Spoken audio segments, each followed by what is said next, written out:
രേഖപ്പെടുത്തിയിട്ടുണ്ട്. തിരുവനന്തപുരം ഡിവിഷനിൽ ശരിയായ മാലിന്യ നീക്കം ആമേഴിഞ്ഞാൻ തോടിൻ്റെ തൊട്ടടുത്ത് കിടക്കുന്ന രണ്ട് സ്ഥാപനങ്ങളാണ് റെയിൽവേ സ്റ്റേഷനും തമ്പാനൂർ ബസ് സ്റ്റാൻഡും.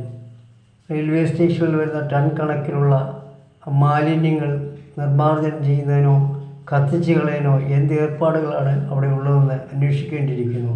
അതുപോലെ തന്നെ തമ്പാനൂർ ബസ് സ്റ്റാൻഡിലെയും ചുറ്റുപാടുമുള്ള ഹോട്ടലുകളിലെയും മറ്റും റെസ്റ്റ് റൂംസിലെയും മറ്റും മാലിന്യങ്ങൾ എന്ത് ചെയ്യുന്നു എന്ന് അറിയേണ്ടിയിരിക്കുന്നു.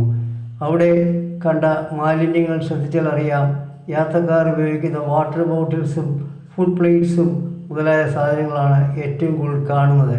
പരസ്പരം കുറ്റാരോപണം നടത്താതെ ഇതിന് പരിഹാരമാണ് കണ്ടെത്തേണ്ടത്.